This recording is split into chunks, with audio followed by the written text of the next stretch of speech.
السلام عليكم ورحمة الله وبركاته.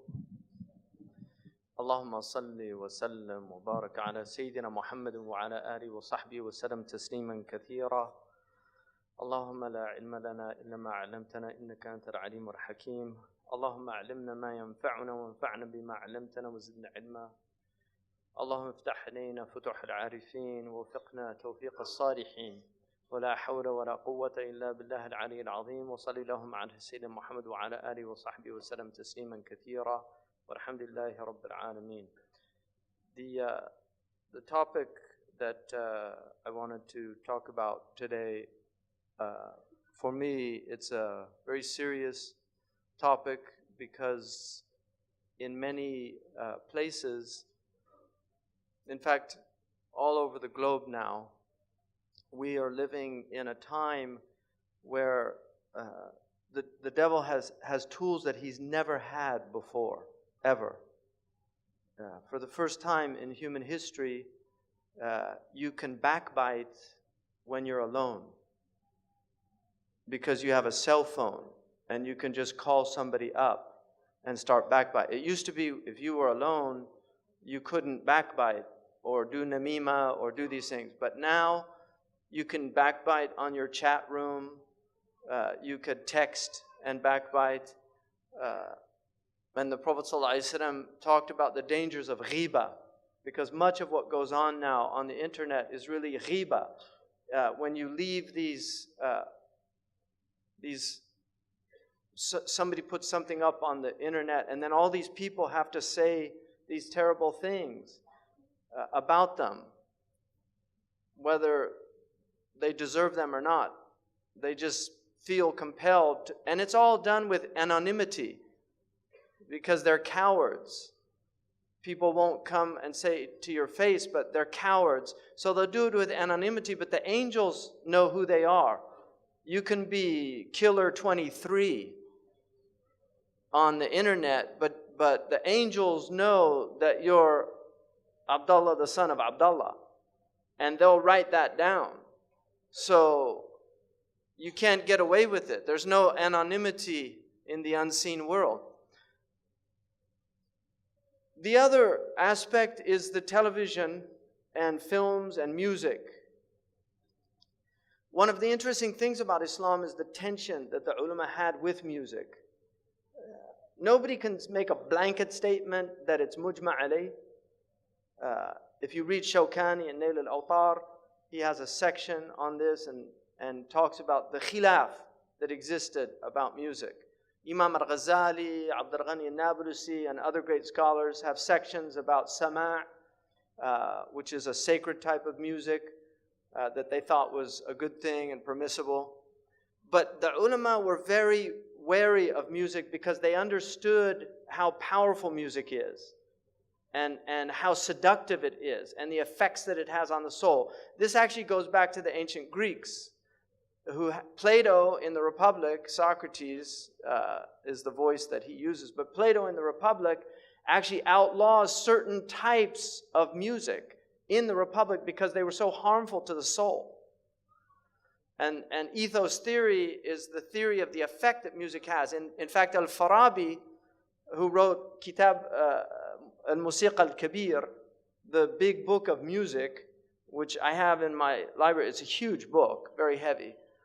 It's one of the earliest works, serious works on the science of music. Al-Farabi was known for being able to make people laugh, cry, become sleepy, or become excited based on maqams that he would play on the oud. He could literally make people cry. And this is well recorded.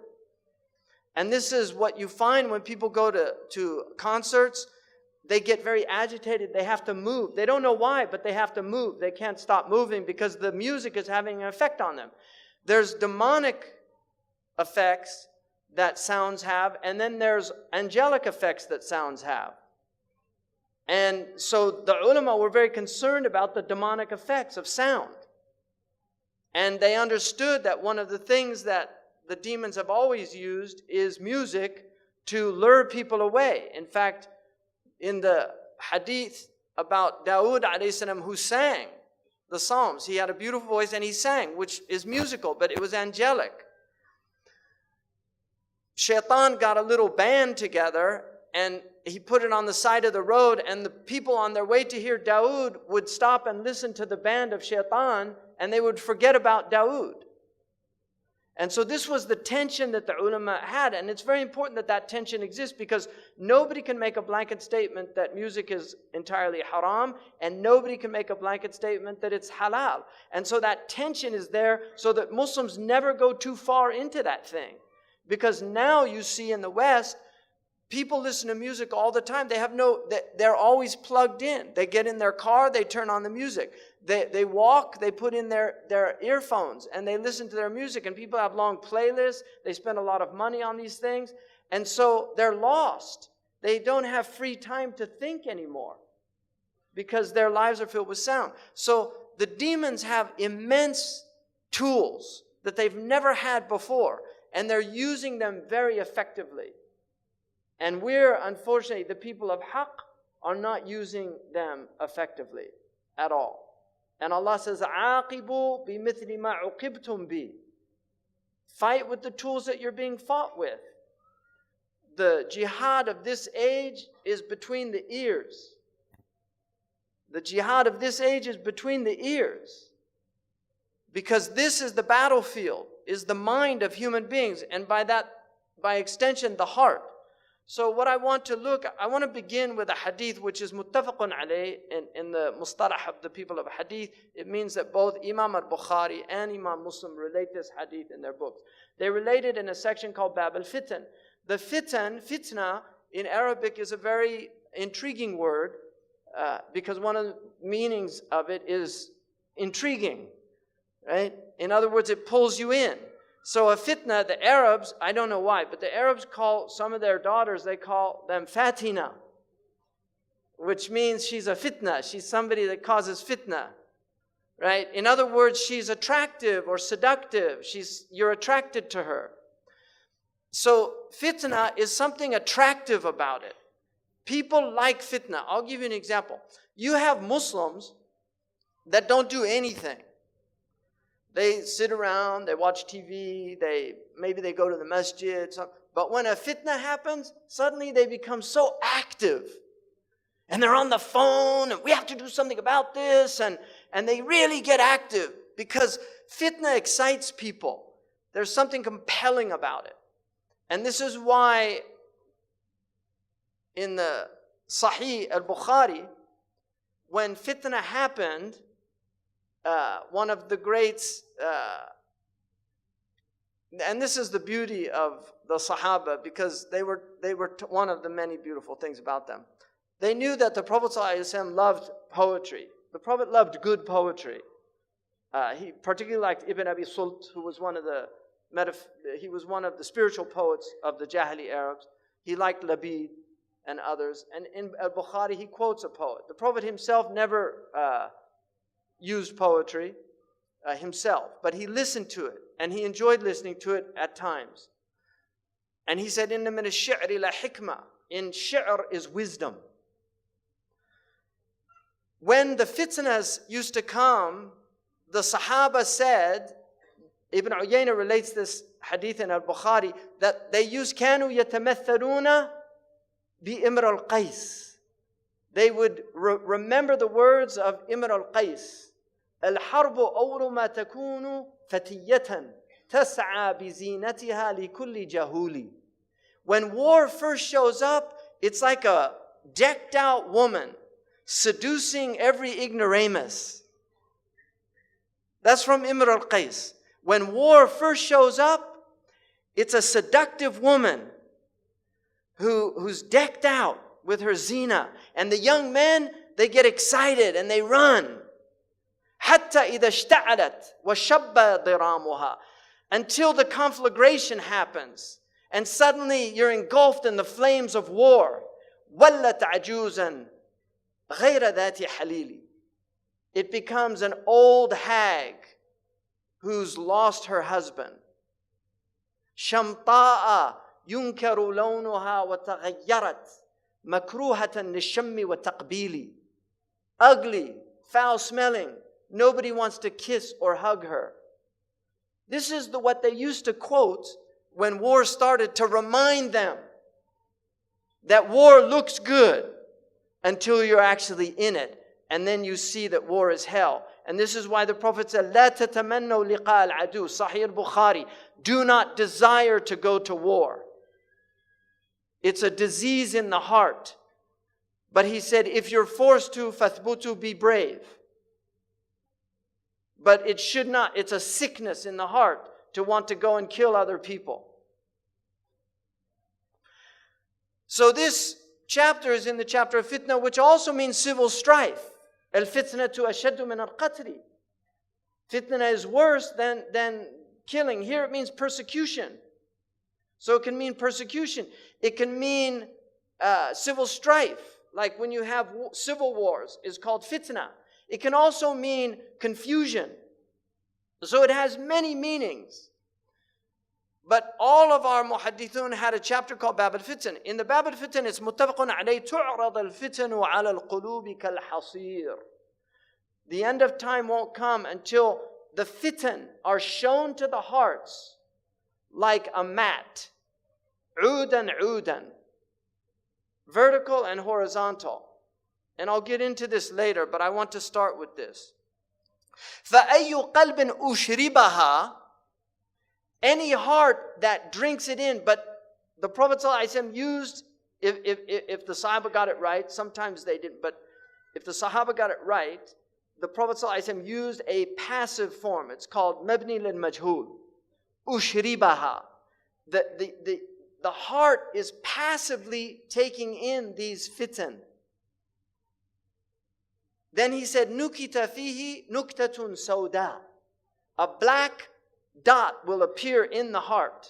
This is spiritual. It's a metaphysical meaning. If you open the heart, you're not going to see a black dot. But there, in the spiritual realm, in the unseen realm, a black dot appears. And then he said, وَأَيُّ قَلْبٍ أَنْكَرَهَا نُكِتَ فِيهِ نُكْتَةٌ بَيْضَاءٌ. And any heart that rejects it, a white dot will emerge in the heart. In other words, the beginning of spiritual growth. So the other one is the beginning of darkness, of demonic growth. And then this one is the beginning of spiritual growth. And then he said, حَتَّى تَصِيرَ الْقُلُوبُ عَلَى قَلْبَيْنِ, until the hearts are two types only. And then he said, على أبيض مثل الصفاء, a white heart that's like pure water. It's pure. فلا تضره فتنة ما دامت السماوات والأرض. The fitna won't harm it as long as the heavens and the earth are there. And then he said, وَالْآخَرُ أَسْوَدُ مُرْبَادًا. Black, but it goes little by little, it becomes black. Murbad, irbadda in Arabic means to change color, shay'an fa shay'an. تغير اللون شيئا فشيئا. It means to change over time. And this is important, because this is how the darkness gets in the heart, and it grows until it's completely black. Kalkuz mujakhiyan, like a container that can't carry anything. Everything spills out. In other words, goodness spills out of it. It won't contain anything. And then he said, لا يعرف معروفا, it won't know what's good. ولا ينكر منكرا إلا ما أشرب من هواه. It won't know good and it won't reject evil. So it won't recognize good and it won't reject evil. It becomes relativistic, nihilistic. Everything is relative. It takes in everything. إِلَّا مَا أُشْرِبَ مِنْ هَوَاهُ. It only sees what it has passively taken from its hawa. And so what I want to do, Bismillah ar-Rahman ar-Rahim. This is called the devil's traps. And I want to look at these things. Every Muslim begins by reciting the Quran, أعوذ بالله من الشيطان الرجيم. Why would you begin that when you recite the Quran? Because the Quran you will go astray with the Quran if the devil is influencing you. You will go astray with the Quran if the devil is influencing you. Every sect in Islam went astray based on verses in the Quran that they misinterpreted. There is no sect in the history of Islam that didn't use the Quran as proofs for its deviation. And this is because Shaitan, Ahmed Zarruq, in his Qawa'id says, no haqiqah, no reality comes into the world except it's met with its opposite. Some demonic opposite of that thing. So marriage comes into the world, it's met with zina. Clarity of mind comes into the world, it's met with confusion. And then he said, or if that doesn't work, then to pervert the reality and deviate the reality from its intended purpose. Allah subhanahu wa ta'ala says, Ya ayyuhalladhina amanu, la tattabi'u khutuwat shaitan, or khatawat shaitan. Don't follow the progress of shaitan. You see, shaitan will lead you by istidraj. He will take you step by step. This is the irbad, that you go shay'an fa shay'an. He doesn't come with all his khubth all at once. He comes slowly. I once asked my father, do you think people sign a devil's contract with a piece of paper? He said, no, it's a long series of negotiations. You compromise your values. Like George Bernard Shaw, when they say that he met a woman and he asked if she would go back to his hotel with him for £1 million, £1 million. And she said yes. And then he said, what about 20 quid? And she slapped him and said, what kind of woman do you think I am? He said, we've already determined that. Now we're haggling. Once you compromise your principles, then that's it. So you just do it slowly. The first time you don't take a bribe, but then you start thinking about it. I could use that money. Then the next time the bribe's offered, you take it. This is how it works. So Allah says, don't follow the khutawat al-shaytan. وَمَنْ يَتِّبِعْ خُطَوَاتِ الشَّيْطَانِ فَإِنَّهُ يَأْمُرُ بِالْفَحْشَاءِ. He's commanding you to do foul things, وَالْمُنْكَرِ, and things that are naturally rejected by fitrah. Your fitrah rejects them. وَلَوْلَا فَضْلُ اللَّهِ عَلَيْكُمْ وَرَحْمَتُهُ مَا زَكَى مِنْكُمْ مِنْ أَحَدٍ أَبَدًا. And had it not been for Allah's grace and His mercy, none of you would have been purified. Because the purpose of your life on earth is tazkiyah. If you follow shaitan, he will corrupt your heart. By rejecting shaitan, you're purifying your heart. And this is tazkiyah. And this is our religion. قَدْ أَفْلَحَ مَنْ زَكَّاهَا وَقَدْ خَابَ مَنْ دَسَّاهَا يَوْمَ لَا يَنْفَعُ مَالٌ وَلَا بَنُونَ إِلَّا مَنْ أَتَى اللَّهَ بِقَلْبٍ سَلِيمٍ. On that day, nothing will avail the human being. No benefit except the one that comes with a pure heart, with a sound heart, with a wholesome heart. So this is what shaitan wants to do. وَلَكِنَّ اللَّهَ يُزَكِّي مَنْ يَشَاءُ. Allah does tazkiyah, purifies whom He pleases, but He purifies those who struggle. وَالَّذِينَ جَاهَدُوا فِينَا لَنَهْدِيَنَّهُمْ سُبُلَنَا. Allah will purify those who struggle. So you have to do work. The Prophet said, help me. One man said to him, Ya Rasulullah, intercede for me on the day of judgment. He said, help me by doing a lot of sujood and give me some portion of your night to help me. In other words, you're going to get into Jannah only by the grace of Allah, the rahmah of Allah. But you also have to work. We believe in faith and deeds. We believe in faith and deeds. Even though iman is tasdeeq, وَفُسِّرَ الْإِيمَانُ بِالتَّصْدِيقِ. Iman is pure belief, and anyone who simply believes, even if they never did any good in their life, eventually will get out of the hell, according to the hadith in Sahih al-Bukhari. But we believe in faith and deeds because faith has burhan. As-sadaqatu burhan. Charity is a proof of your faith. Prayer is a proof of your faith. Now, what I want to look at, first of all, is the media. When people say the media is the problem, they're right about most things.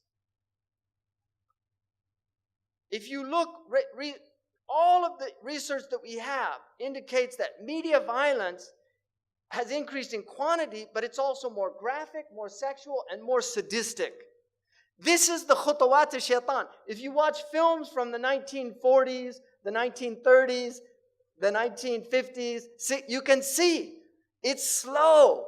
This is how shaitan gets people. يَسْتَدْرِجُهُمْ. He pulls them step by step. These are his khutawat. You start watching films, they introduce violence. In my country, one of the landmark films was a film called Bonnie and Clyde with,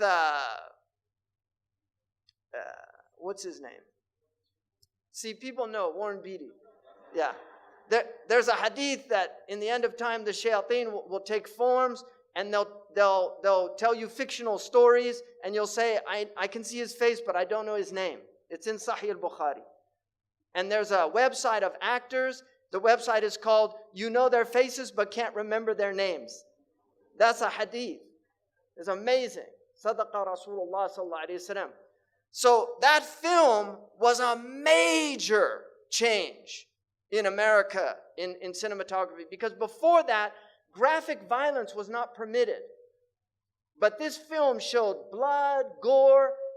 Now that film looks tame compared to what they have out. These are the khutawat of shaitan. And shaitan wants violence and sex are his two, these are because they're very powerful for the human psyche. And these are the two ways that he can really corrupt the heart.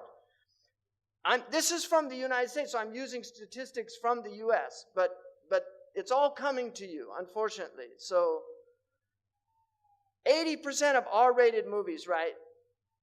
70% of restricted video games, and 100% of music with explicit content, warning labels, were being marketed to children under 17. So they know what they're doing. These are the minions of shaitan, whether they're conscious of it or not. وَلَكِنَّهُمْ لَا يَشْعُرُونَ. They're unconscious. If you say, لَا تُفْسِدُوا فِي الْأَرْضِ قَالُوا إِنَّمَا نَحْنُ مُصْلِحُونَ. We believe in freedom of speech. We believe in artistic expression. We're not sowing corruption. No, they're the corruptors. أَلَا إِنَّهُمْ هُمُ الْمُفْسِدُونَ. But they're unaware. So many of them are literally minions. By the time the average child in the United States is 18 years old, they will have seen 200,000 acts of violence and 16,000 murders. What do you think this is doing to the psyche? Why do you think America is such a violent country? Seriously, there are other reasons. This is one of the reasons. We have a history of violence in the United States. But our children have been programmed to be violent. Media violence is especially damaging to young children under 8 because they cannot easily tell the difference between real life and fantasy. The American Pediatric Association warns that children should not see any television now. This is a protocol from a few years back. They shouldn't see any television before the age of 3 because of the effects they know that it has. That was actually a compromise because the evidence shows that they really shouldn't be seeing any television while their brains are developing. But these are compromises because the television industry is so powerful. And if you don't think industry has an effect on medicine, just look at the food pyramid. Because the food pyramid in the United States was changed because of the dairy and meat lobbies. Because they warned people about dairy and meat. So they got it changed. So industry, medicine is in service of industry. It's not medicine in service of humanity. It serves industry. They know Scientific America proved that television is a low-grade addiction. People become addicted to television. It's like tea, you know. I mean, I always say, what's the problem with tea? I don't feel addicted. I've given it up so many times, right? So those low-grade addictions are real. Tea is a low-grade addiction, but as an inveterate tea drinker, I can tell you it is very hard to give up tea. I was corrupted by the English because I lived in England, and every day they would have tea. I started having tea. Before I knew it, I go back to America where they don't drink tea, they drink coffee, but I wanted tea, right? I have Irish roots. The English, you know about the English. Malaysia knows. You know, they say monkeys know how to speak orangutan. They say that they can speak, Like the orangutan, they speak Malay in the jungle, but they knew that if they spoke, the English would put them to work. So they just pretend not to.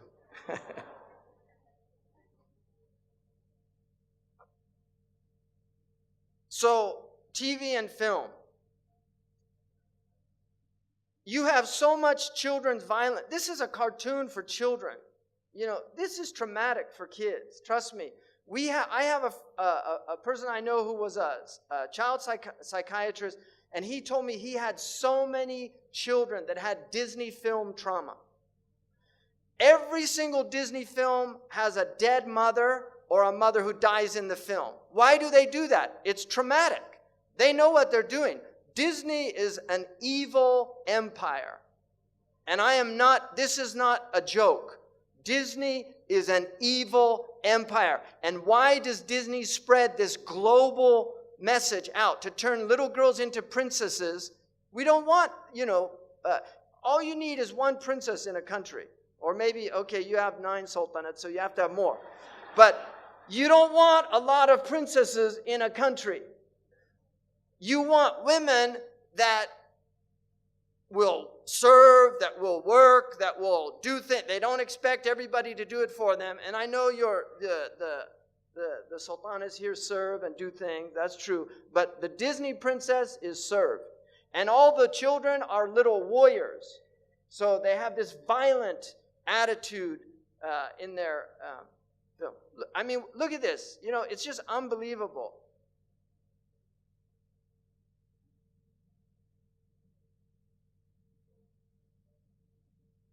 Do I have sound?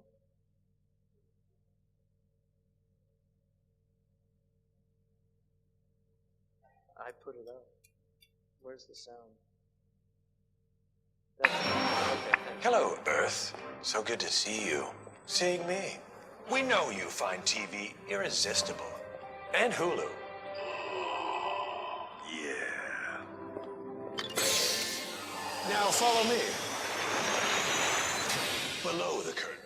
To the Hulubratory, where we make the irresistible irresistibler. They killed Kenny! You are correct, sir. And our latest silver bullet, Hulu Plus. Full seasons and full series runs of your favorite shows in your new favorite place. Everywhere. You see, this is your brain on TV. This is your brain on Hulu. So close. And this is your brain on Hulu Plus. And this is your brain with a little sprig of mint. Hulu Plus. That's hot. An eviler plot to destroy the world. Enjoy. People think that's a joke. Trust me, that is no joke. That's Iblis. I mean, the thing about Iblis, he has fun. He really enjoys this show. He enjoys making fun of us, just laughing at us. What are you going to do, give up TV? That's what he says in one of those ads. It's not a joke. 2 out of 3 Hollywood films released in 2001 were rated R. And I'll tell you something about R rating today. Khutawat al-Shaitan. In the 1960s, these films would have been rated X. But this is the khutawat. People have become used to the violence and the sex. And so films that would have gotten an X rating in the 1960s are now rated R. And now PG-13 is what used to have an R rating. This is the average time spent watching television, 5.11 hours in the United States, every day. Black Americans, more than 7 hours a day. White, 5. Hispanic, 4.35 because they're out working, right? And then the Asians, 3.14 because their tiger moms won't let them watch TV. 99% of households that possess at least one TV. My wife can testify this. I once got a call by one of these people doing a survey, and he said, how many TVs do you have in the house? And I said, I don't have any. He said, come on. I said, I don't have any. He said, none? I said, I don't have a TV. And then he said, You know, I've been doing this for a long time. I've never, ever had a call where they didn't have a TV. So that was kind of a 2.4 TV sets in the average U.S. household, right? Because some have 5, some have 1 in every room. 56% of Americans who pay for cable TV. 49% say they watch too much TV. Amazing. 34 hours per week over the age of 2 spent in front of a TV. 24 hours per week, 2 to 11 spent watching TV. 54% of 4 to 6-year-olds who, when asked to choose between watching TV and spending time with their fathers, preferred television. Average American youth, 900 hours in school, 1,200 hours watching TV. Right? By the time they get out of high school. It's amazing. And then they wonder why our countries become, we don't, in none of the indices we lead anymore, right? The U.S. We already saw this, 200,000. 16,000 number of 30-second TV commercials seen in a year. And you know what they call these? Now an important message from our sponsor. Message in Arabic is risala. This is the real reason they want you to buy and consume their goods, because it's a consumer civilization. Cartoons are very serious. This cartoon was done, it's for adults. The man that does this cartoon, literally, he's an atheist, doesn't believe in anything, makes fun of everything, cynicism, everything's a joke. Kids watch this show. It's a very sophisticated show. This is all about ghosts and demons and the occult. The Scooby-Doo has all these occult themes in it. And then you've got, here's the father of the family, right? Homer Simpson. And there's his relationship with his kid, right? The level of violence during Saturday morning cartoons is higher than the level of violence during prime time. You've got all these cartoons here now, and your kids are growing up on this crap. And you really have to think seriously, garbage in, garbage out. You have to think seriously about what's being done to your children's minds if you're letting them watch TV. There are 3 to 5 violent acts per hour in prime time versus 20 to 25 acts of violence on Saturday morning. Children imitate what they see. If you put a kung fu film and you put a bunch of 8-year-olds and they watch a kung fu film, by the time the film's done, they're all kicking each other. Right? It's a simple fact of life. Music is another area. 2.5 hours per day for teenagers in the United States listening to music. 2.5 hours per day. And as somebody who grew up in America, coming from a musical family, I have so many lyrics that I wish I could sue the people that took that space of my brain, because I would much rather have other things in there. So I have lyrics from, I'm not going to age myself, but I have lyrics from, and empty lyrics, So, some of them were interesting, but not very many.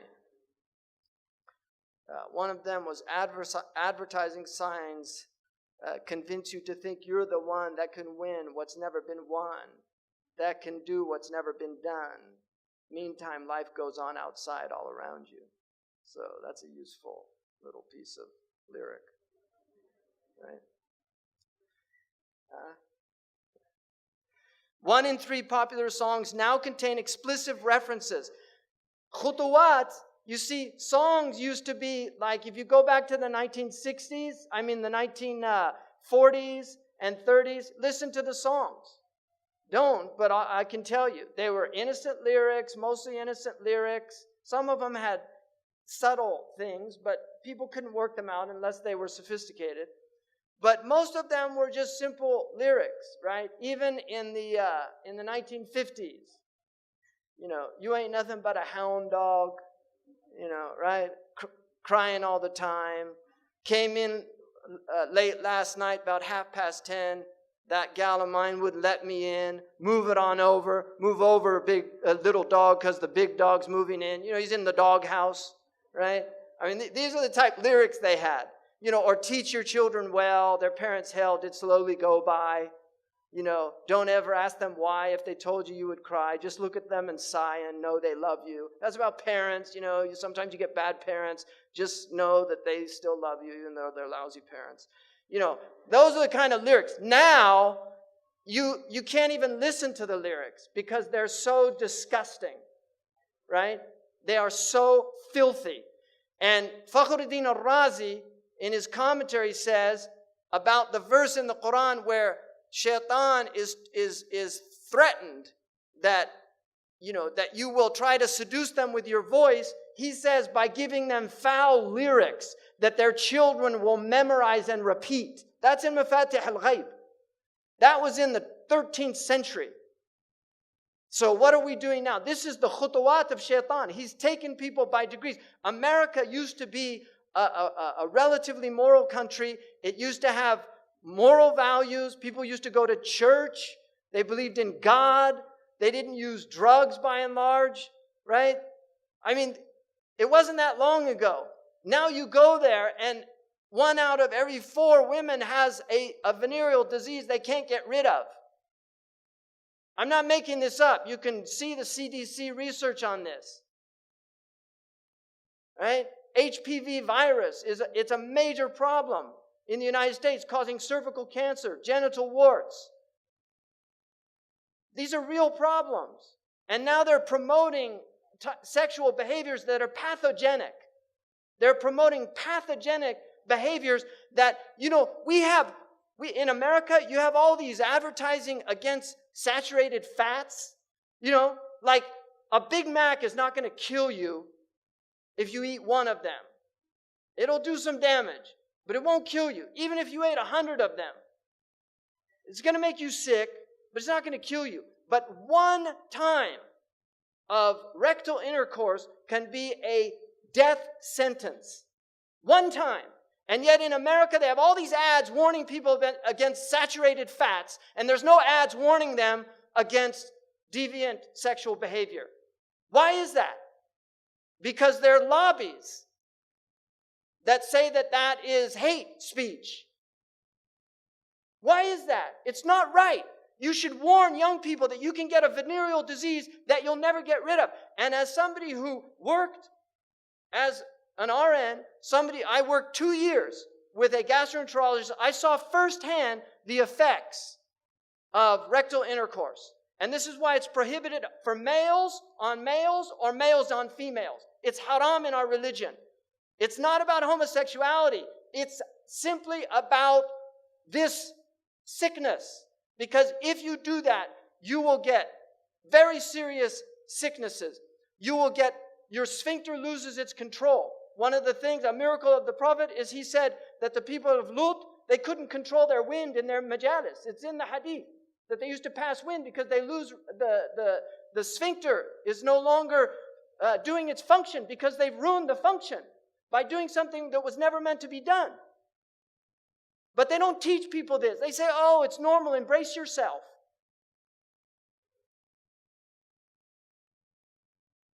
The number of times an adolescent is exposed to explicit substance references, 35 per hour. They're listening to 2.5 hours a day, 35 per hour, 84 per day, 591 per week, being told about alcohol and drugs in these lyrics.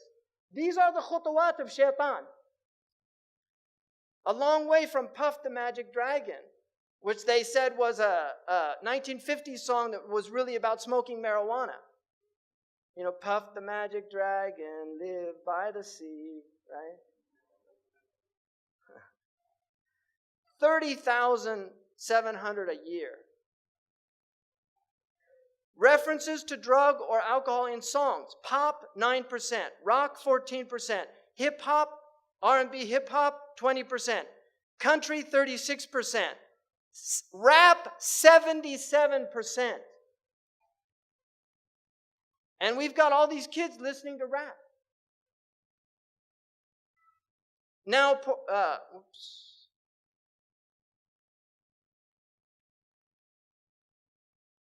the effects of video gaming. This is one of the big plagues on our civilization. I'm talking about global civilization. This is a multi-billion-dollar industry with massive resources and power now. This is incredibly harmful. It's people die from this. There was a Japanese boy who gamed until he had a heart attack. People die from this. It's true there are only a small number of people that are going to get addicted in that way. But this is what Islam is, a rahmah to people. So it prohibits things that are harmful. Anybody who studied fiqh knows there's a section on bi'. It's prohibited to sell alatul lahu. It's haram to sell games. You can make your own games, like play games, children play games, rocks and stones. Little kids, they don't care what you give them. But to sell things and make money off lahu is prohibited in our sharia. Nobody talks about this anymore. They just think, you can just go and do this and it doesn't matter. This is what's happened to us because shaitan has taken us by steps. So if you look at these things, social isolation, drop in school performance, obesity, people that game are fatter than people that don't, wasting time, which is a great sin in our religion. To waste our time. It's sinful to waste time. Omar said, akrahu an ara ahadukum sabahlala. I hate to see one of you wasting his time.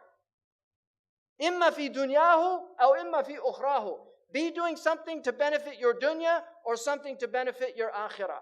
But don't just waste your time of no benefit. And people say, but brother, this is good for dexterity skills. I want to be a surgeon and it actually teaches you eye-hand coordination. It's going to help me. Nice argument. Violent tendencies. We know this. Financial loss, decrease in empathy. You become less empathic. Average age of these players, 35 years old. What are you doing? Seriously, 35 years old is the average. I'll tell you, I'm going to make a confession, all right? This is a confession. And my wife will testify to this.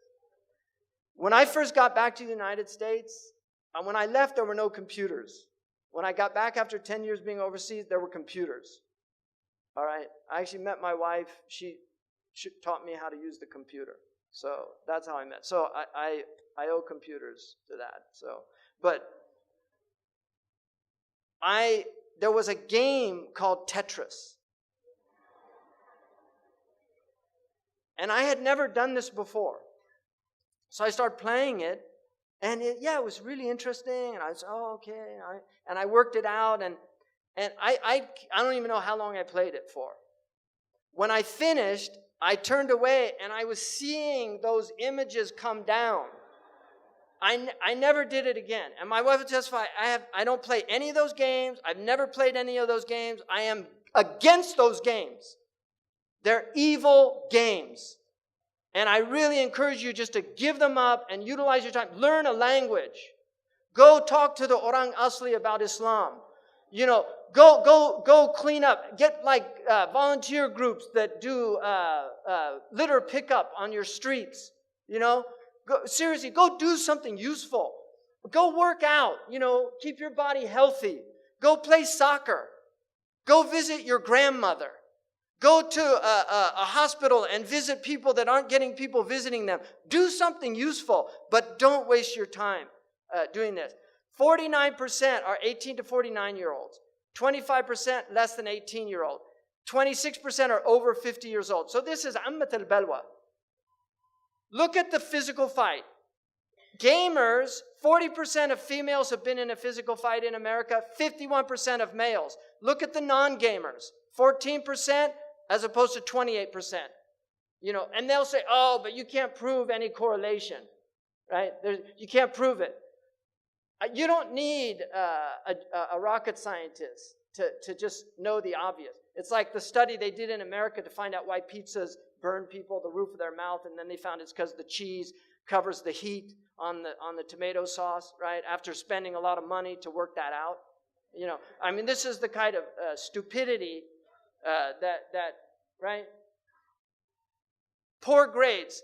Females, almost 40%, 35% of the males, as opposed to 20% and 23%. No relationship, though, no correlation, can't prove it. Damaged property, 15% of the gamers, 23%. This is people going out and damaging property. In other words, delinquency.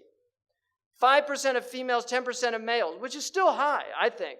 89% of top-selling video games contain violent content. Half of it is of a serious nature. Highly criticized video game, Grand Theft Auto, which was actually developed by some criminals. They were real criminals, drug dealers. They came up with this idea. You get points by killing policemen. And then they wonder why all these, violence towards police, right? And then the police react. It's a two-way street in America. If you notice in a lot of these situations, they completely disregard the police. They don't do what they tell them. They say, get on the ground. They don't get on the ground. It's a major problem. And the police use excessive force, especially against African Americans. It's a horrific situation that we have in the United States against poor people. These police forces, and now they're giving them commando equipment. They look like they just got off the desert war, right? They have tanks in small towns in America. Shaitan gets you little by little, step by step. We used to have policemen that didn't carry guns in the United States. England used to have policemen, they didn't carry guns. They called them bobbies. You ask them a question. Right? Now they have Uzis or whatever they're using. They don't use Uzi. I don't know what their gun is, what their weapon of mass destruction of choice is in England. The game grossed $300 million in the United States by the end of 2002. Now we're in the billions. It was banned in Australia. Good for them. Good for the Aussies. Look at this industry. He takes you by steps. I mean, look, you're looking, this is 2008. It was almost $12 billion. It's a lot of power. When you have that kind of money, you can buy judges, you can lobby people, you can do immense things.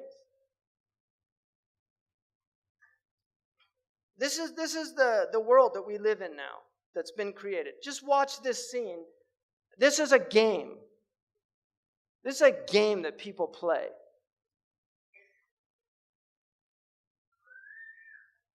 See, don't let your kids Parents watch are going this. to buy children games like this. This is real. Kids underage play many games like this because when parents go to buy games, they don't check the age ratings. So this Christmas, when you go to buy a new Xbox game,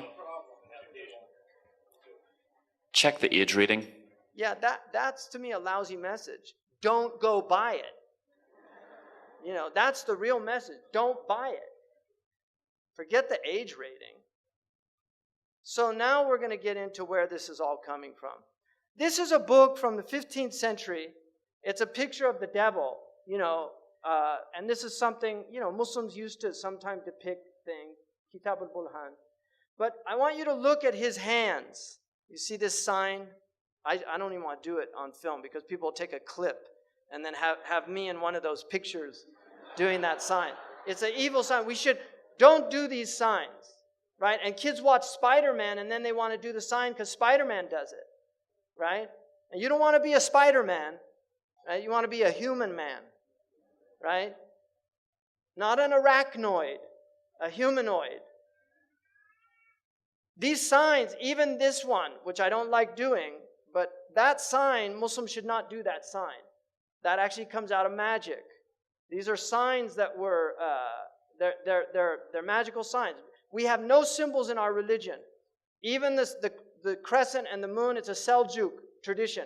The Prophet ﷺ had no symbols in his religion. It's one of the miracles of our religion. We do things in cultures. This is urf, where you greet people. Even some of the ulama considered waving to be makruh because they said it was isharat al-nasara. And you see this in the books. That for me is a little extreme. I don't follow that. But that was my point, is they were very cautious about these symbols because they know these symbols have meanings. This is why gangs do all these symbols, right? Because this is demonic stuff. So that is a very important symbol. Now, this is what they worship, these Satanists, Baphomet. If you notice, he's androgynous, so it's a male-female mixture. Also making these signs. You see the signs he's making using this sign because 11 is the devil's number. Because 11 is 1 beside 1. And you will notice that in their numerology they use 11 a lot. And they like multiples of 11. 11, 22, 33, 66. They like these multiples. Imam al-Ghazali says in their magic, they know the secrets of numbers. And so they use numbers. The Prophet ﷺ, when they used magic on him, they blew on 11 knots. 11 uqda. And this is why the Mu'awwidhatayn has 11 ayahs, because it protects against their magic. So this is real stuff, people. I'm not making this up. This is real stuff. You either believe it or you don't. And if you don't, it's at your own peril. But this is real stuff. Sihr is a reality in the world, and people practice magic. And one of the practices is through the eyes, seducing the eyes in television and spectacle. It's the sihr of the ayun. You can see Madonna imitating here Baphomet, right? Because she's one of them, and she's a numerologist. She is a numerologist. She practices numerology. This is Lady Gaga that everybody's gaga about. People tell me, oh, you've got a lot of followers on your Twitter or something like that. I don't even know. I did Twitter one time and regretted it. But people said, and I said, to me that means nothing. Lady Gaga's got tens of millions of followers. So the devil has plenty of followers on Twitter. It means nothing. We want to be on the account with God, right? We want to have the angels following us, pleased with us, happy about what we're doing. Now, Maleficent, you could see Disney, they used to have films where the witch was evil, and now they entice them. This is the fitna.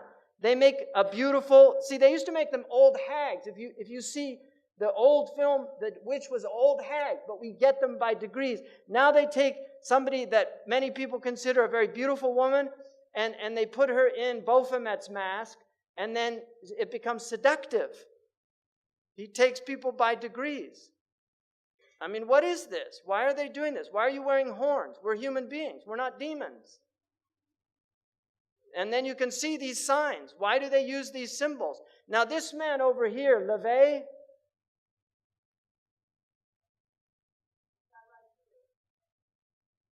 Anton LaVey started the Church of Satan.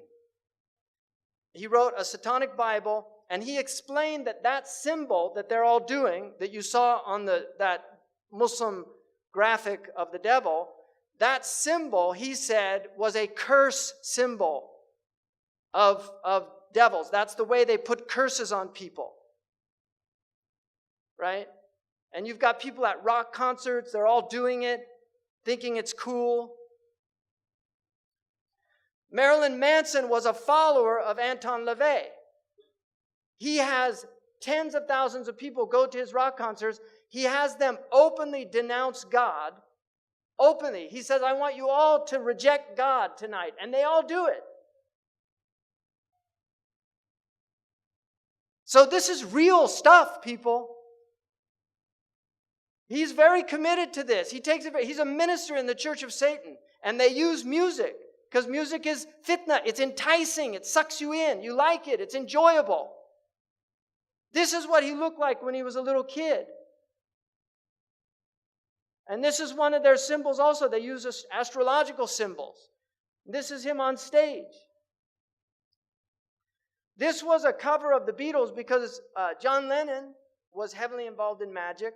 He was a follower of Aleister Crowley, who was a magician and has massive influence on Western civilization. He's one of these unknown influences. But they followed him. They're in doctor's suits with abortion. The Warner Brothers was so disturbed by this that they covered it over. Now this has no shock value for people in the West. But in those days it had shock value. But this was an album cover that they chose.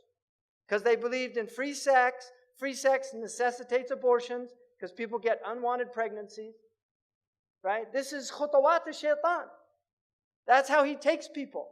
That's why Allah says, وَبِالْوَالِدَيْنِ إِحْسَانًا, right? Allah says, وَلَا تَقْتُلُوا أَوْلَادَكُمْ خَشْيَةَ إِمْلَاقٍ. Don't kill your children out of fear of poverty, but then, وَلَا تَقْرَبُوا الْفَوَاحِشِ. Don't go near the fawahish that will make you want to kill your children. There they are doing these symbols. You see, and this is another symbol. Even though it means okay, it's actually a demonic symbol that represents 666.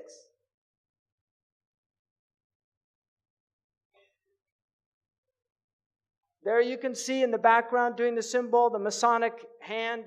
This is a Masonic symbol. When you see them doing that, it's a Freemasonic symbol. The number 23 in numerology is one of their numbers.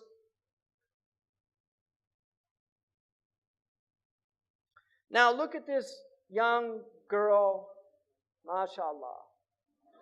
So wholesome, this Disney girl, right? Look at her, just wholesome Disney girl, country singer, right? Hannah Montana. If you notice, they use also backwards. It's haram to recite the Quran backwards. This is well known because in magic they recite things backwards. Aleister Crowley taught them to learn how to talk backwards. John Lennon actually knew how to speak backwards. There's recordings of him speaking backwards. And they do backmasking on their albums where they actually play things in reverse. Led Zeppelin, followers of Aleister Crowley, did this on one of their albums. So you're getting literally magical messages. My Hannah can be spelled either way, forward and backward. Hannah, right? Oprah, what's her production company's name? Harpo. So when you see these backward things, you know you're dealing with people that are into this magic. Now here's Miley, right? I mean, it's unbelievable. And this with her little horn hair, right? What is this? She had millions of followers of little kids in America, and this is what she turned into. And if you look, you see, where did she get that? Kali, a demon from the Hindu tradition of destruction, because this is a destroyer of the innocence of youth. She's possessed by Kali. And she couldn't stop putting her tongue out. She was even asked, why do you do that? She said, I feel compelled to do it. Because this is who's really moving things around, Kali, a demon. And we believe in demonic possession, people. One direction. Let's go crazy, crazy, crazy till we see the sun. I know we only met. I mean, look at this. I only know we only met, but let's pretend it's love. And never, never, never stop for anyone, meaning your parents or God. Whoa, whoa, whoa, whoa, whoa. That should be whoa, like slow down. But it's not. It's tonight, let's get some. Okay, and most of you, I don't know if you have these idioms in Malay English, but in American English, that is a very clear idiom about, I don't think I need to say anymore. So let's pretend it's love. In other words, it's lust, but let's pretend it's love and just get some. This is promoting free sexuality. And don't think that they put that Muslim in there by accident or because he was talented. They knew exactly what they were doing. Zayn Malik is a minion of these people. This is a simple fact and a reality. And I'll say it openly and publicly. This is being live streamed. People can make fun of me. They can laugh at me. They can think I'm crazy. They said the same thing about the Prophet ﷺ, so I'm not ashamed of being called Majnoon. If they could say it about the best of creation, then who am I to reject that honorific title from the people it comes from?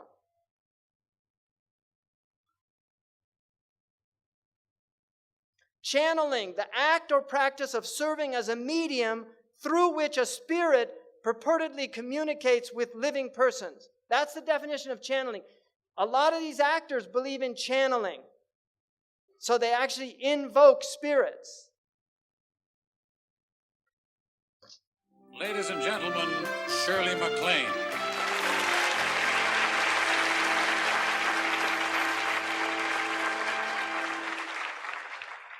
When people ask me, who is my role model in this business, I say you, Jack. I think why you're my role model has to do with the way you relate to vanity, or the lack of it. I mean, I have to tell you, I just adore the fact that you don't care how you look.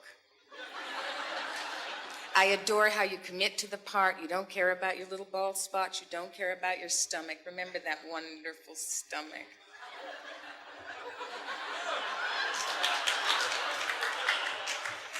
You don't care about your wrinkles. This is all extremely important to me. Doing a love scene with Jack Nicholson is absolute middle-aged bliss. I mean, to lie in bed and rehearse a love scene, it's so funny, it's so spontaneous, it's so open.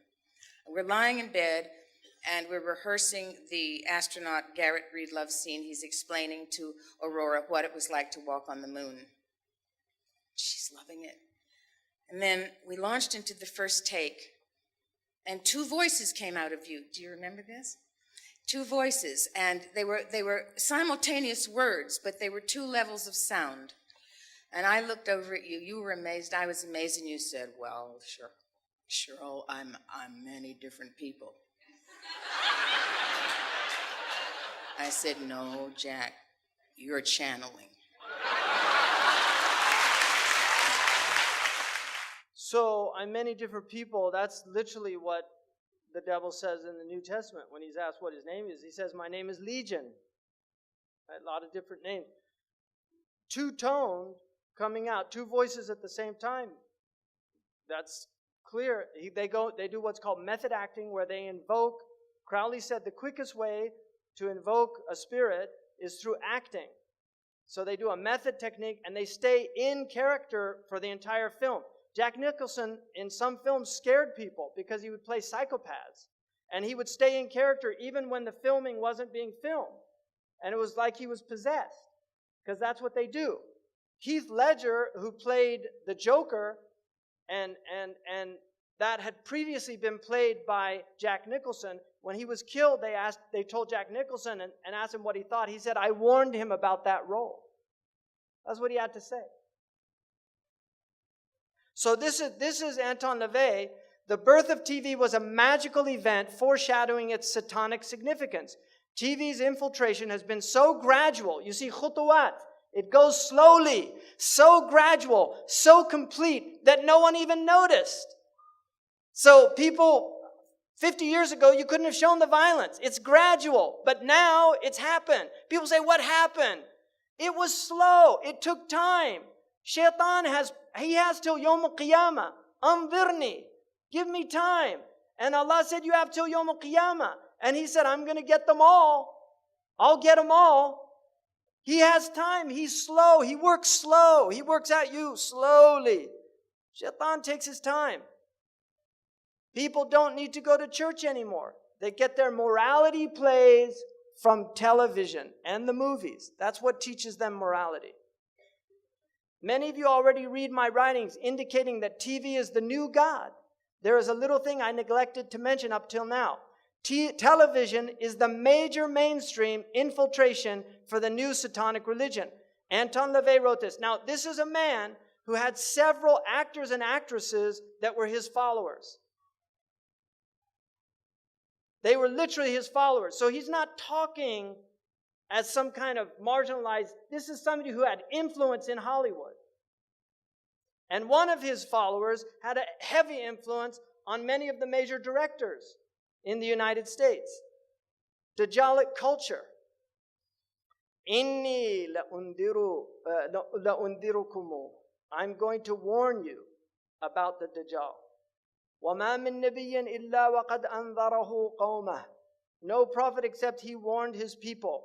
وَلَكِنِّي سَأَقُولُ لَكُمْ فِيهِ قَوْلًا. I'm going to tell you something. لَمْ يَقُلْهُ نَبِيٌّ لِقَوْمِهِ. No prophet said it before him. إِنَّهُ أَعْوَرٌ. He has one eye. وَإِنَّ اللَّهَ لَيْسَ بِأَعْوَرٌ. He doesn't have one eye. You're God. This God has one eye. Why is there so much one-eye symbolism amongst these entertainers? Have you ever seen anybody when you take a picture and he says, hold on, hold on. I've never seen any normal person do that. Why do they do this? Because this is their religion. They worship the one-eyed God. Horus, he's called in Crowley's mythology. Why are they preparing our children for one-eyed characters? Why? Why? The minions. They're actually called the minions in this film. Why are they doing this? Why do they all do these one eyes? What's going on? Why are all their symbols with one eye? What's happening? And then the pyramid, because they believe in a pharaonic structure. They believe in an elite and then everybody else, the masses that just follow them and do what they tell them. And this is Crowley doing the 11. That's the 11. And there's one of his minions saying, do what thou wilt. Because that was Crowley brought a book that he said was given to him by a spirit in Egypt. And it's called the Book of the Law. And he said the only law is do whatever you want. There's no more rules. And this has always been what the elite have done. Now they're letting the masses have the law of the elite. This is what the elite have done. They don't believe in morality. And this is the occultic nature. This is what the Hashashin, they didn't believe in morality. They had 9 degrees. When you got to the highest degree, they told you the Sharia is a myth in order to keep people in control. Religion is just a control mechanism. They don't believe in religion. They just use it to control the masses. But now it's end game. Shaitan's coming out. So we don't need religion anymore. Why do they call this Dark Messiah? This is a game. And why does Dark Messiah, which is Messiah, it's the Messiah al-Muzlim, why does this Dark Messiah have one eye? Who's inspiring them? They might not know what they're doing, but Shaitan is inspiring them to do this because he's preparing people. And if you look at the dress, people used to dress modestly. All of the actors are cross-dressers now. They put them in, and the Prophet said, don't dress, men should not dress like women, and women should not dress like men. He said that you don't do that. Men should dress like men and women like women because we believe in essences. There's a female essence and a male. They don't. They believe in androgyny. That everybody's male, female, we're mixed and you should explore all aspects of your personality. This is what they believe. And so they have cross-dressers, right? And these are the minions that they have that carry on this work. This is one of the most destructive aspects that Shaitan now has. This destroys families. It destroys your heart. It will put out your inner eye. You will not be able to have any spiritual experiences. Your heart will become like that mujakhiyan, what the Prophet ﷺ said, a vessel that can't carry any good. إِلَّا مَا أُشْهِرِبَ مِنْ هَوَاهُ. Because this is all hawa. And porne in Greek means prostitute. One of the tribulations is the faces of prostitutes. People, that Allah, there are people that are punished by giving them the tribulation of looking at the faces of prostitutes. And this is basically anybody who's in these films is a prostitute. Male or female, they're selling their bodies. Look at the stats, people. Look at the Muslim countries. This is the searches per capita. Look what's happening to us. And then you're wondering why why this punishment is coming down on us. What's happening to our people? How has Shaitan been able to do this? Because we forgot. We left all the protection. We left the awrad. We left the wird of the Quran. The ahraz that the Prophet gave us to say every morning and evening. We're supposed to say these things. There's evil in the world. You're supposed to seek protection from it. We're supposed to protect ourselves, guard our hearts. This thing is a precious thing. It was created to know Allah. It wasn't created for these things. And Islam is a pure religion.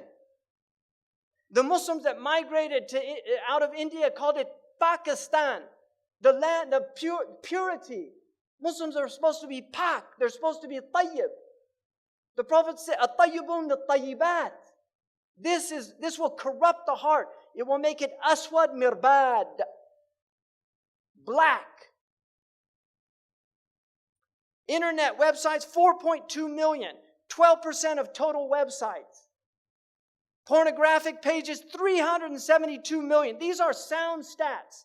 Daily pornographic search engine requests 68 million. 25% of total search engine requests. What's happening to us as a species? Daily pornographic emails, 2.5 billion. 8% of total emails. What's happening to us? Food, junk food now, they know, they have proven. Junk food is addictive, and the more junk food you eat, the less inclined you are to eat healthy food. Any restaurant that you recognize the name, don't eat there. And I'm sorry for the people that have the McDonald's wakala in this country. I'm against fast food. Muslims have their own fast food, like falafel and shawarma. We have our own fast foods. And you have the fast foods in Malay. Eat your own foods. Eat healthy food. Don't eat this junk food. This food is made in factories by chemists to get you addicted. They use rats and they see how much sugar and fat they need to put in. Just like tobacco. People get addicted to it. They can't stop. So avoid any of these restaurants. Look at these poor children. It's a crime against our children to feed them this junk. Allah always says with halal, tayyib. Always. Now we know the meaning of that, because at the time of the Prophet, the food was pure. They interpreted it to be economic, to not buy it with haram money. But now we understand another dimension of it. And zaman yufassir al-Quran, like Ibn Umar said. Time is what interprets the Quran. Now we get to where we're at. Signs of the end of time. Ibn Mas'ud said, I said to the Prophet, هل للساعة من علم تعرف به? Does the hour have a knowledge that you can know it by? He said, Na'am ya Ibn Mas'ud. And this is a science that our ulama need to reestablish. Jibreel taught 4 things. There's not 3 aspects of Islam. There are 4. People say Islam, Iman, Ihsan. But Hadith Jibreel has alamat as-sa'. And Muslims have to know these signs so they recognize them when they see them. And there are many signs. One of the signs, يَكُونَ الْوَلَدُ غَيْذًا. Children become filled with rage. وَأَنْ يَكُونَ الْمَطْرُ قَيْذًا. Rain becomes burning or acidic, acid rain. وَأَنْ تَفِيضَ الْأَشْرَارُ فَيْضًا. You'll see evil people spreading widely. يَا ابْنَ مَسْعُودٍ مِنْ عَلَامَ السَّاعَةِ وَأَشْرَاطِهَا أَنْ يُؤْتَمَنَ الْخَائِنِ وَأَنْ يُخَوِّنَ الْأَمِينَ. People will trust treacherous people, and they will consider trustworthy people treacherous. وَأَنْ يُصَدَّقَ الْكَاذِبُ وَأَنْ يُكَذِّبَ الصَّادِقُ. The truthful one will be called a liar, and the one telling a lie will be called truthful. These are signs. يا ابن مسعود إن من علام الساعة وأشراطها أن تواصل الأطباق وأن تقطع الأرحام. This to me is one of the clear prophetic miracles of the Prophet ﷺ. Because I believe that the atbaq, and in Algeria, what do they call the dish? Tabaq. They call the satellite dish in North Africa atbaq. And that is a correct ta'rif. In the East, they call them suhoon or dishat. They call them suhoon, and that's an incorrect hadith because a sahan is a flat dish. The tabaq is a concave dish. And so atbaq is the correct meaning. And the Prophet used the very word that's used for satellite communications, muwasalat. He said, tuwasal al-atbaq, that the dishes will be communicating continuously, and people will sever their family ties. In other words, people will stay home and watch television on satellite dish, and they won't go visit their neighbors. This is an amazing hadith to me. Ya Ibn Mas'ud, min a'lam as-sa'ati wa asharatiha, an yasud kullu qabiratin munafiquha. You will see hypocrites ruling. Wa kullu suqin fujjaruha. And you will see the worst people controlling the marketplaces. Ya Ibn Mas'ud, inna min a'lam as-sa'ati wa asharatiha, an tuzakhrif al-maharib wa an tukharrib al-qulub. You will have ornamented mosques, but the hearts would be ugly. They'll be derelict, bereft. So people praying in the mosque, they've done no tazkiyah, but the mosque is beautiful. يا ابن مسعود من علامة الساعة وأشراطها أن يكون المؤمن في القبيلة أذل من النقد. The mu'min will be more humiliated than the ugly goat. Like nothing. يا ابن مسعود من علامة الساعة وأشراطها أن يكتفي الرجال بالرجال والنساء بالنساء. You will see homosexuality and lesbianism widespread. Wake up, people. This is our Prophet speaking. And he said, you will see Mirk al-Subyan, young people having massive wealth. Like Zuckerberg is a multi-billionaire before he was 30. And you will see Mu'amaratun Nisa. You'll see these movements to corrupt the women. يا ابن مسعود من أشراط الساعة وأعلامها أن يعمر خراب الدنيا ويخرب عمرانها or عمرانها. You will see the destruction of civilization. You will see the civilization of the destruction of the world. So خراب الدنيا, that will become the ta'mir. It's tadmir. People will, like blowing up mosques. This is the khilafah. The Abbasids built those mosques, and now the new Khilafah, quote unquote, is blowing them up. So you're seeing the Umran of Kharab. This is their civilization. This is what they have to offer. And you will see the destruction of real civilization. يا ابن مسعود من علامة الساعة وأشراطها أن تظهر المعازف. That musical instruments will be widespread. And alcohol and drums. يا ابن مسعود إن من علامة الساعة وأشراط. He said that من أشارة الشرط, you'll see many police. And also الغمازون, اللمازون, people mocking and making fun. Now look at all the TV shows where they just mock people. يا ابن مسعود إن من علامة الساعة وأشراطها أن يكثر أولاد الزنا. You will see many children born out of wedlock. In my country now, over 50%. Amazing. تعرض الفتن على القلوب كالحصير. Now I want to interpret this hadith. Hasir is a mattress, or a mat. It's a matrix. It's like this. It has vertical and horizontal, and it's a mat.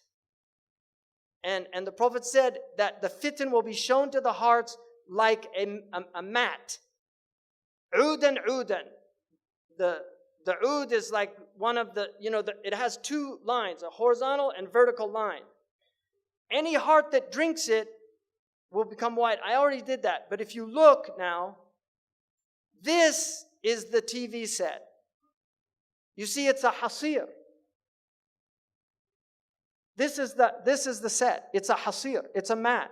And the Prophet said, the fitan will be shown to the hearts like a mat. Kal-hasir. Udan. You see, they have a ud. These are called idan. Any Arab would call that idan. And this is what the Prophet's like. I believe, this is my interpretation, but the al-lugha tahtamiluha. The Arabic language bears this meaning, and that's why I believe it's a valid interpretation. This is the ud, the idan of the television. And this is how shaitan is destroying the hearts, by showing them the fitan on these films and on TV over and over again until people just become accustomed to violence. It's a normal thing. They're not shocked by it anymore. قال رسول الله صلى الله عليه وسلم صنفان من أهل النار لم أرهما قوم معهم سياط كأذناب البقر. You will see people with whips like cow tails. يضربون بها الناس. They'll hit people with it. وَنِسَاءٌ كَاسِيَاتٌ عَارِيَاتٌ. Women that were clothed and naked at the same time. مَائِلَات, they'll sway in their walk. مُمِيلَات, and cause others to incline towards them. رُؤُوسُهُنَّ كَأَسْنِمَةِ الْبُخْتِ. Ya Allah, صدق Rasulullah. He said their hair would be like the Bactrian camel's hair. This is not a camel the Arabs had. They came from Persia, so they saw them. They knew what they were. These people will not enter paradise. And here's the Bactrian camel. Wallahi, say Sadaqa Rasulullah sallallahu alayhi wa sallam.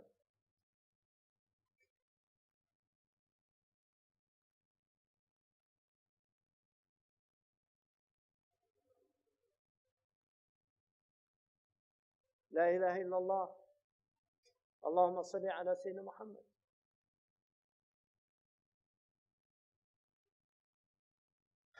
He said people will drink intoxicants from my ummah and call it by other names. Right? They'll have lots of names for it. يُعْزَفُ عَلَى رُؤُوسِهِمْ بِالْمَعَازِفِ. Musical instruments will be on their heads. How did he know about that? That's what it says. I didn't make that up. It says they'll have ma'azif, عَلَى رُؤُوسِهِمْ ma'azif. On their heads are musical instruments. Who would have known what that meant at the time of our Prophet ﷺ? But now we see it, all these people everywhere. And here's the iPod. You know, it's not I am a pod. You know, a pod is you have invasion of the body snatchers. They take over your body. A pod takes over your body. They took out the verb to be. They just say iPod. Because you're not being anymore. You're a shadow of your former self. Your mind is filled with their thoughts.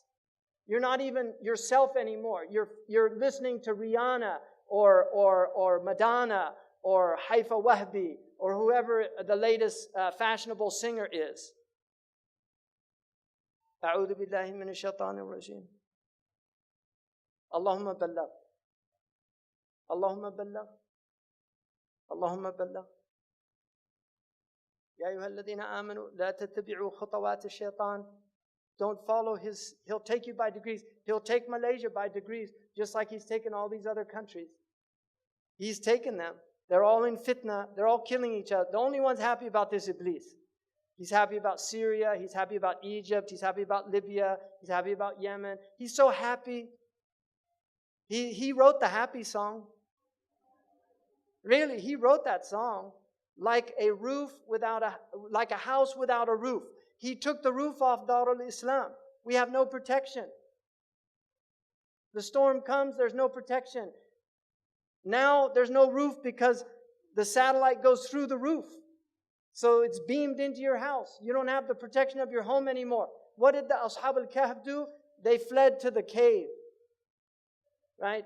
And that will protect you from the Dajjal. Be in your cave. Guard yourself against these things. Your home is Darul Islam. Guard your home. Protect your home. Don't invite shaitan in. Protect your children. They're pure. They're innocent. Look at them. They're beautiful. They're ready to learn La ilaha illallah Muhammad Rasulullah by fitrah. They'll believe what you tell them. But if you put them in front of these things, they'll stop believing.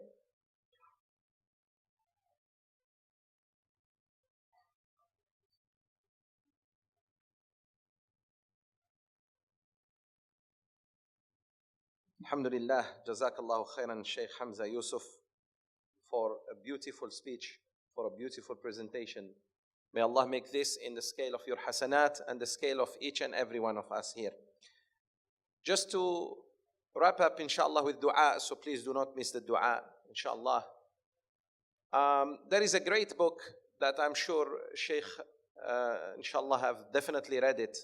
It's by Al-Imam Abdul Rahman ibn al-Jawzi, called Talbisu Iblis. It is available, alhamdulillah, in English, The Devil's Deception. It's a very good book to read about the subject, inshallah. I would like to end with a dua. Allahumma rabbana taqabbal minna hadha al-dars waj'alhu fi mizani hasanatina ajma'in. Allahumma ighfir lana warhamna wa'afina wa'fu anna wa akrim nuzulana ya arhamar rahimin ya rabbil alamin. Allahumma arina al-haqqa haqqan warzuqna ittiba'ah وأرنا الباطل باطلا وارزقنا اجتنابه. اللهم إنا نسألك العفو والعافية والمعافاة الدائمة في الدين والدنيا والآخرة.